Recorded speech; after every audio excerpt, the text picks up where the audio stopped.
Olá pessoal, aqui quem fala é Michele Camargo. Estamos começando mais uma aula da nossa série de Mecânica dos Fluidos, fácil e descomplicada, desmistificando a mecânica dos fluidos. Esta é a aula 30, onde nós falaremos sobre o cálculo de força no conduto com redução de seção. Esse assunto faz parte da equação da quantidade de movimento. Então o que a gente quer aqui é calcular a força que o fluido exerce quando eu tenho uma diminuição no diâmetro, por exemplo, da tubulação, né? Então, sempre quando eu tenho, né, uma redução, eu vou ter uma força adicional ali causada pelo fluido, né? Então, eu tenho que dimensionar os suportes que vão fixar essa tubulação ali naquela posição que a gente está fazendo o nosso projeto aí, usado lá em tubulações, né, cálculo de tubulações. Bom, vamos lá. O que a gente já abordou, né? Então a gente já falou aqui de conceito de fluido. Sempre eu faço isso porque se é o primeiro vídeo que você assiste, você tem a oportunidade de saber o que a gente já tem. Então a gente conceito de fluido, propriedades dos fluidos, estática, regime permanente, não permanente, escoamento laminar, turbulento, número de Reynolds, trajetória, linha de corrente, vazão em volume, em massa, em peso, velocidade média na seção, equação da continuidade, equação de Bernoulli, equação da energia e força sobre uma superfície, que é a equação da quantidade de movimento, e por fim nós chegamos na força que um fluido exerce sobre uma superfície, que é uma coisa depende da outra, né? Ação e reação, como nós fizemos o desenvolvimento na última aula. Aqui a gente vai então estudar uma particularização, ou seja, a gente vai pegar o caso que nós já, o caso de uma genérico, que foi a equação que nós chegamos na última aula, e vamos particularizar. Qual será o caso? É exatamente essa situação. A gente tem uma tubulação, no caso horizontal, eu venho com um diâmetro maior, de repente eu afunilo e vou com um diâmetro menor, né? Então eu vou ter forças aí que o fluido vai exercer nessa superfície, como a gente comentou no começo do vídeo. O que nós temos aqui como hipóteses, né? Eu sempre comento que a gente tem que relacionar as hipóteses para que aquela pessoa que está fazendo a supervisão, a análise daquilo que foi feito, possa saber como você fez, né? O que você considerou. E dependendo do que você considerou, pode ser um resultado pode estar certo ou pode estar errado. Né? Na vida prática são as normas de projeto que existem. Norma ABNT, DIN, OSHA, API, enfim, tem uma série de normas aí que deve ser seguidas para diversas coisas, né? E aí é exatamente esse o conceito, né? Quais são as hipóteses? Né? A norma é como se fosse a regulamentação das hipóteses que a gente deve seguir.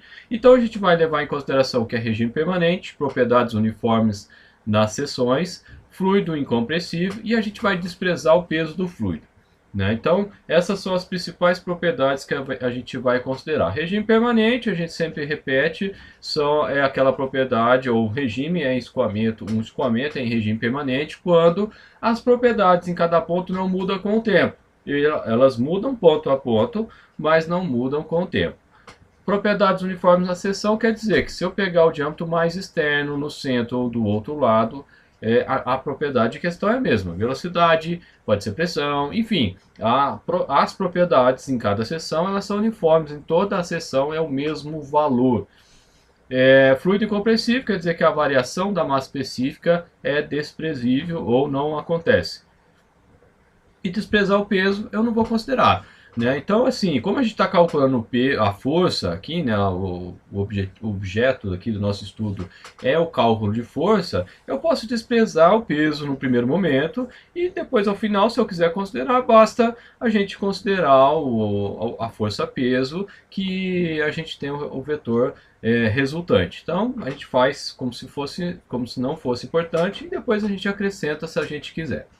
Bom, o que nós temos nesse caso? A gente tem então os eixos, a gente precisa, né, determinar quais são as orientações. Nesse caso, os nossos eixos são os x e y, o x horizontal e o y vertical.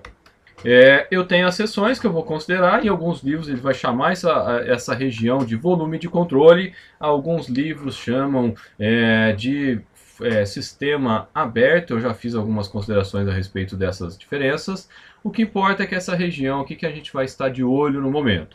Né? Então aqui na área 1 o exercício não fala que área é essa, pode ser quadrada, retangular, hexagonal, triangular, enfim, a gente não sabe, né? Mas o que importa é que eu tenho uma diminuição da seção. Normalmente, se for fluidos líquidos, normalmente são tubulações de seção circular. Se for, por exemplo, ar-condicionado ou alguma coisa ligada à ventilação, exaustão, né, de gases, a gente pode ter outros formatos, quadrados, oblongos, retangulares, enfim, aí vem os possíveis e às vezes até circular também em ar-condicionado, principalmente em alguns supermercados aqui em São Paulo você vê bastante. Eu tenho então na seção 1 a velocidade 1 e vou ter o vetor unitário N1. O que é esse vetor unitário? Nós desenvolvemos nas últimas duas aulas, é justamente o vetor que vai me dar, ele é sempre direcionado para fora. Por quê? Porque foi convencionado assim, né? Então, como o que é, entre aspas, o que é dentro aqui do meu sistema, do que eu estou analisando, é a parte cônica aqui, né, que aparece aqui, essa parte cônica, um trapézio, na verdade, né, seria cônico se fosse a seção circular, mas enfim, essa região aqui, o que está apontado para fora, então ele é oposto ao que eu disse que é positivo, que é x, que também o x aqui é uma convenção. Né, o y está apontado para cima, que foi uma convenção. Em alguns sistemas, alguns estudos, a gente faz o y para baixo, por exemplo. No caso do estudo de queda livre, né, a gente coloca o y para baixo, que é mais conveniente. Né? Então, é só uma relação.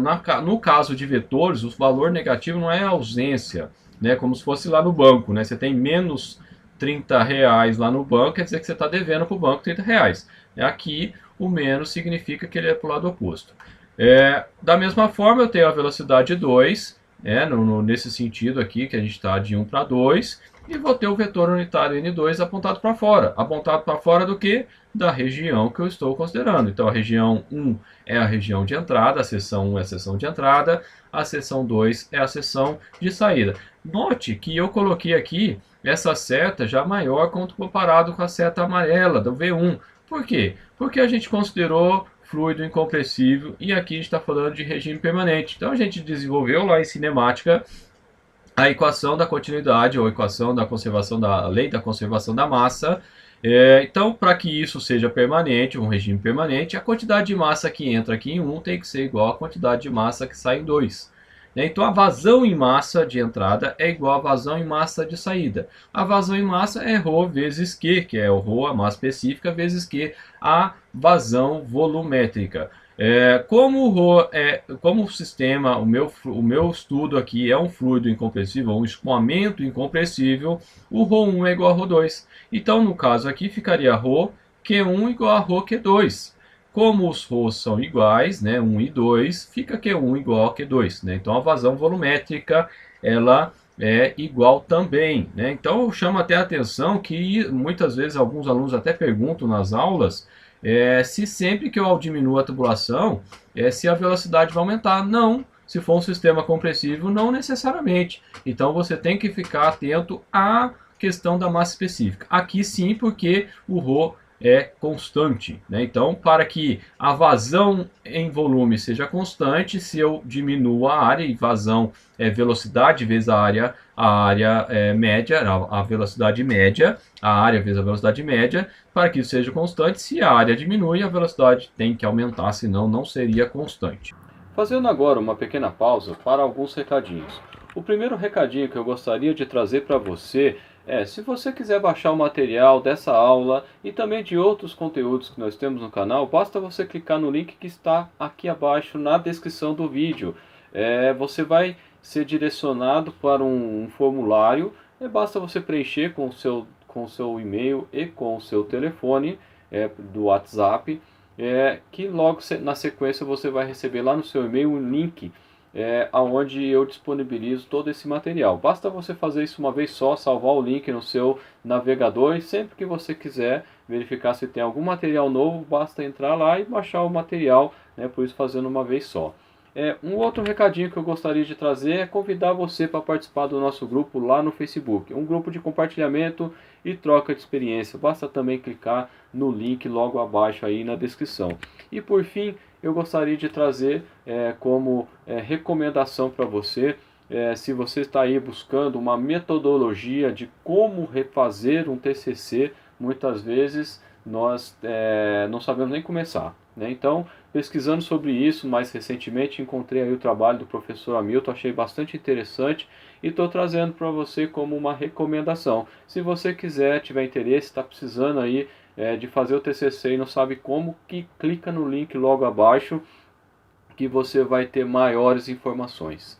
Voltamos agora então à explicação desta aula. Bom, vamos então ao desenvolvimento. O que a gente tem? O que a gente vai fazer aqui? Aqui, o que essa desenvolvimento que nós vamos fazer serve para qualquer situação que você estiver estudando. A gente vai projetar nas direções de interesse, aqui no caso, na direção X e na direção Y. Então, se a gente projetar na direção X a fórmula que a gente desenvolveu nas duas últimas aulas, que foi força na superfície vetorial, veja que tem a setinha em cima, vai ser igual menos, isso aqui vem lá do desenvolvimento, abre o colchete, tá? Tudo isso aqui vezes o menos, P1 área 1, que é a força decorrente da pressão 1 na seção 1, vezes o vetor unitário N1, que é esse vetor que está apontado para fora, no sentido oposto de x, mais P2 área 2, que é a força que eu tenho decorrente da pressão aqui na área 2, vezes o vetor unitário N2, que é o vetor que indica para fora, né? Mais a vazão em massa M ponto, eu poderia ter escrevido ρQ ou ρVA, né? E eu só escrevi M ponto, vezes velocidade 2 menos velocidade 1. Então, as diferenças de velocidade, no caso aqui, vetorialmente falando, né? Então eu teria que fazer os vetores aqui, mais a força-peso, né? Então, como a gente falou, a gente vai desprezar o peso nesse momento e no final, quando for interessante, a gente pode considerar, só basta somar no vetor final que a gente vai encontrar. Então a força X na direção X vai ser o quê? O que é vetor aqui? P1 vezes área 1 é um escalar, é um número, né? A pressão, uma dada pressão, ela é uniforme na seção, foi uma das hipóteses, vezes a área 1, o vetor aqui é o N1, que é o vetor unitário que me dá a direção do sistema aqui. Então o que acontece? Né? Como o N está no sentido oposto do que eu disse que é positivo, que é o X, ele entra menos. Por que ele entra menos 1? Porque ele está totalmente horizontal. Se ele tivesse inclinado, ele seria alguma coisa, cosseno ou seno, eu tenho que analisar caso a caso. Aqui, mais P2 área 2, mais 1. Por que mais 1? Porque o vetor unitário N2, ele está aqui totalmente na horizontal. Mais a vazão em massa vezes V2 menos V1. Veja que aqui já não é mais setinha, aqui é escalar, porque eu já estou indicando a direção aqui, na direção X. É V2 porque o V2 está totalmente em X, assim como o V1 está totalmente em X. Então ele ficou integralmente aqui. Continuando o desenvolvimento, fica a força na direção X. Agora eu vou fazer a matemática básica. Esse menos multiplica todo o colchete, então fica menos P1 área 1, está aqui, vezes menos, então menos com menos dá mais. Depois aqui, menos vezes mais dá menos, P2 área 2. Depois vem mais M V1 menos V2. Você pode falar, mas menos com mais não é menos? Sim, é menos, mas veja que está invertido, né? Então seria menos V2 mais V1 em função desse menos aqui. Então, V1 positivo menos V2, né? Então, aqui, por conta desse sinal que vem lá do desenvolvimento dessa fórmula, que nós fizemos nas últimas duas aulas, não vou explicar aqui de novo, e eu chego a esse resultado final. Se eu quiser extrapolar, né, desmembrar a vazão em massa, P1 área 1 menos P2 área 2, mais ρ vezes Q, que é a vazão em massa, o M ponto aqui, vezes V1 menos V2. Então veja que a força que eu vou ter exercida do fluido nessa região aqui, né, no meu sistema, que vai, por conta dessa redução, eu pego e estou forçando todo mundo a passar por uma área mais estreita, é a diferença de pressão desses dois pontos, mais a relação aqui que tem a ver com a variação da velocidade. Como a velocidade em 1 é menor do que a velocidade em 2, numericamente falando, aqui no final das contas vai ficar o menos. Então eu vou diminuir a força aqui, né? Então quanto maior for a diferença, menor vai ser a força aqui em função desse item aqui. Apesar que vai diminuir, né, esses dois componentes que eu tenho aqui, P1 área 1 menos P2 área 2. Mas da mesma forma que a velocidade ela diminui, proporcionalmente ela aumenta a proporção aqui, né, das forças também. Bom, continuando aqui na direção Y, o que eu vou ter? Nada. Por que eu não vou ter nada? Porque está tudo na direção de X. Se fosse uma tubulação, se essa tubulação tivesse inclinada, por exemplo, aí sim eu teria componentes de X e Y. Então basicamente é isso que a gente vai fazer. A gente vai pegar o nosso sistema e fazer as decomposições em X e Y e as particularidades que a gente precisar. Bom, pessoal, chegamos ao final. Espero que vocês tenham gostado. Se gostou, compartilha, dê um joinha. Se quiser, inscreva no canal para receber novidades. Se quiser receber via WhatsApp, manda eu quero aí para 11 98482 7250. Se for comprar alguma coisa, entra na nossa loja, comprar alguma coisa. Contatos via Facebook, WhatsApp, LinkedIn, e-mail. E também acesse o nosso blog aí que nós começamos recentemente, Cursos Engenharia e CIA. .com.br, né? Então a gente está colocando os materiais lá também, além dos vídeos a gente está colocando a parte escrita, digamos assim, do conteúdo que compõe os vídeos que a gente tem feito aqui. Beleza, pessoal? Um abraço e até a próxima.